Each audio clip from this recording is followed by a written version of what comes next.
All right, hi class. Here we are on the floor, next to the inflatable that you just saw get made and inflate on that time-lapse video. So what I'm going to do now is on regular time, take the time to turn it inside out and then show you how to mount the fan and then inflate it. So my opening is just a spot where I didn't completely tape it up. So I stopped taping here. I started taping here. So I've got an opening here. And this is big enough for me to be able to kind of, this gets a little difficult and it's going to take a few minutes, and in fact, I will lean this up a little bit because I need to stand to do this. But we're basically just pulling the inside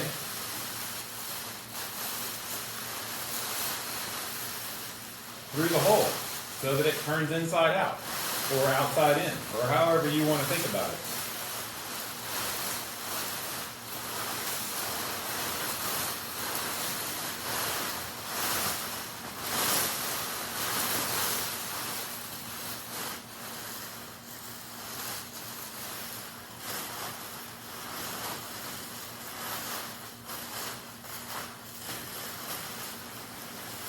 Don't pull on things too much because you might tear whatever you worked on.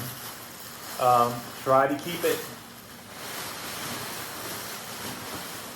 somewhat under control so you can tell what you're doing.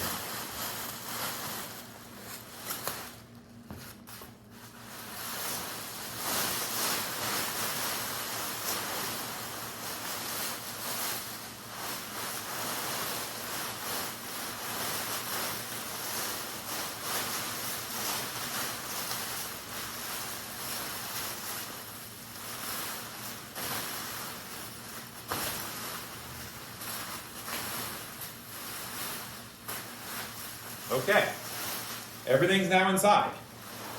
And I still have the same opening, but the duct tape is now on the inside, and all we're gonna have on the exterior is black plastic. You may see a few cut edges here and there, but not too much difference. You don't have to spread it out. It can stay as a lump on the ground while we do this next thing. And that is gonna be, taping your fan in. So this opening is a little too small for my fan at the moment, but that is okay. This is really just about making it stay where you want it to stay. I'm stretching the plastic around the outside of the fan, and if it tears, so what? And if you have a situation like I do, you might not have to tape it. But I'm going to for your demonstration purposes anyway. So this is on there now. I'm not obstructing the back. This is where the airflow will go in. You don't want to put this thing entirely inside the inflatable. Otherwise, you're just recirculating the air that's already in the inflatable. You want to take air from outside and put it in. So this side of the fan has to stay open the whole time. Even if it falls on the ground, put a little something underneath it so that airflow can still get in and go up inside. Now I'm taping the edges just so it doesn't slip off while it's inflating. And this is not about aesthetics. This is about experience. And experiencing this silly, hopefully fun, inflatable that you've made. And once you have your air source in place, you can kind of set it up and let it exist. Let the piece inflate on its own. In my opinion, some of the more beautiful parts of this process are when the piece inflates and deflates, because it forces you to slow down. It forces you to pay attention a little bit more closely to what's going on. So we're ready to go. If I turn it on,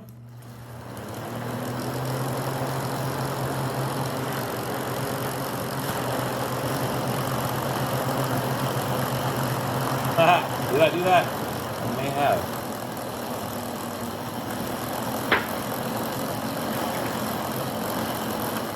I put my fan in backwards. It goes both ways. So I'm going to try to save the duct tape. Don't put your fan in backwards, otherwise you're going to deflate instead of inflate. But I'll show you how easy it is to switch. Is that correct? Did I really do that? Yep, I did. Oh well.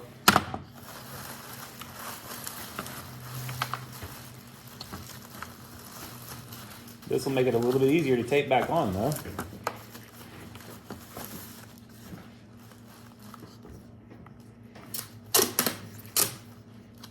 And you know, you may need another person's help to do this, which is okay. Maybe one of your quarantine buddies can come along and give you some help. Quarantine buddies, meaning, I don't know, family members or roommates.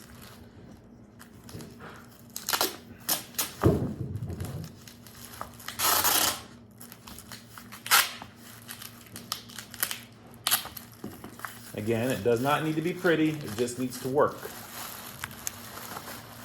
All right, we should be in good shape. Yes, all right. Now we're inflating. And I'm gonna put a little prop underneath the fan so that when it falls over,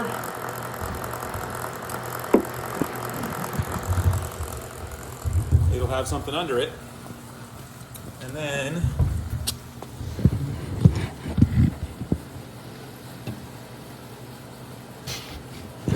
we'll watch it inflate.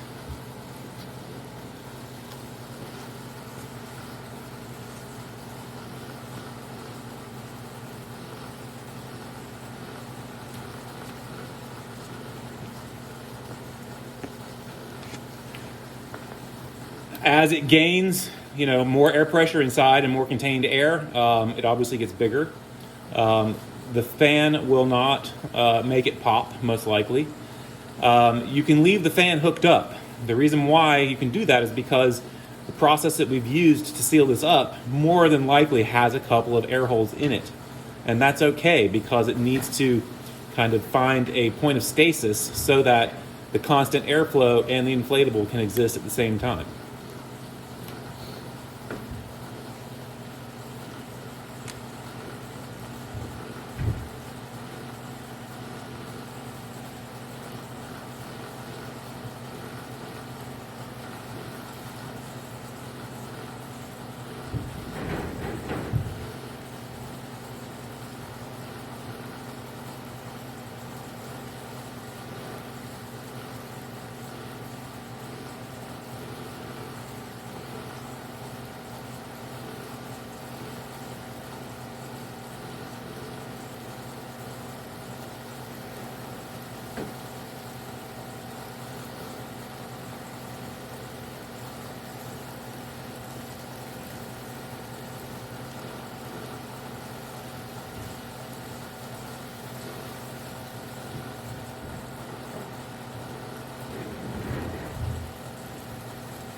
I'm still here.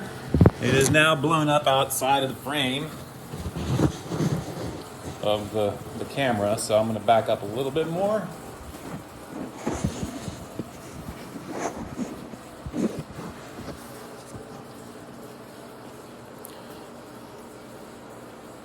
There's the whole thing. And yeah, we pretty much hit full, I think, at this point. So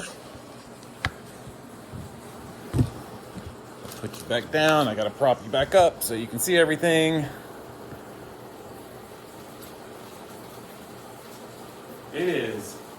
definitely taller than me, definitely wider than my arm span, and it's touching the ceiling just barely.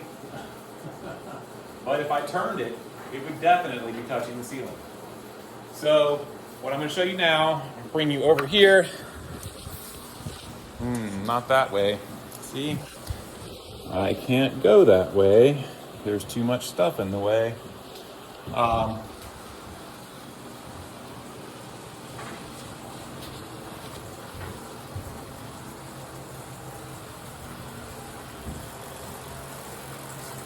Now, the situation I've set up here, the fan is still able to pull air in. It is leaning on its side, but I put something underneath it so that it still gains air. The fan is running, and it should run the whole time you have this thing inflated. If you turn the fan off, it will begin to deflate, which is, part of the magic too. So here we go.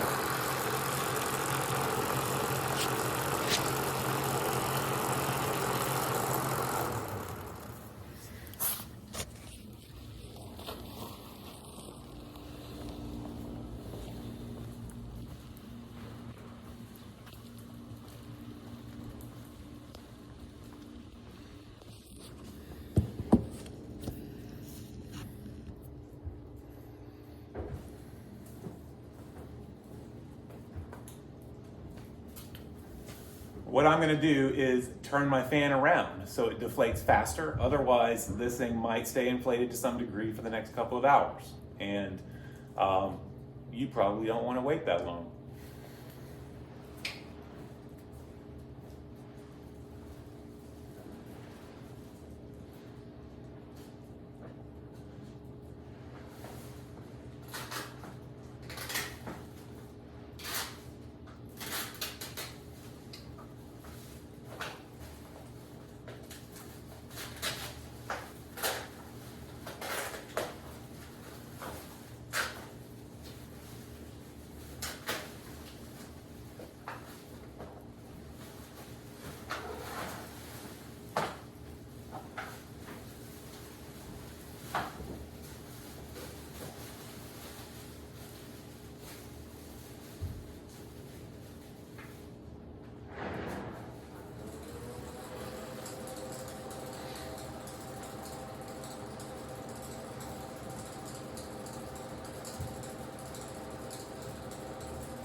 Right, so that's the demo video for how to inflate your inflatable. If you use a hair dryer, some pointers are to tape down your cooling button or make sure it has a cool setting so that you're putting cold air into the form. A fan is most likely not going to put hot air into the form. If you are using black plastic and you inflate this outside during a hot sunny day, it will start to float. Don't test this because it can get unruly real quickly. Be aware that it can happen. But that's like a 90-degree day, which we're supposed to have next week, and in full sun. The interior air will get hotter and more buoyant than the exterior air, and it will start to float. So don't let it float away. You don't want that. We will touch base later, and I'll see if you guys have any further questions. Good luck, and have fun.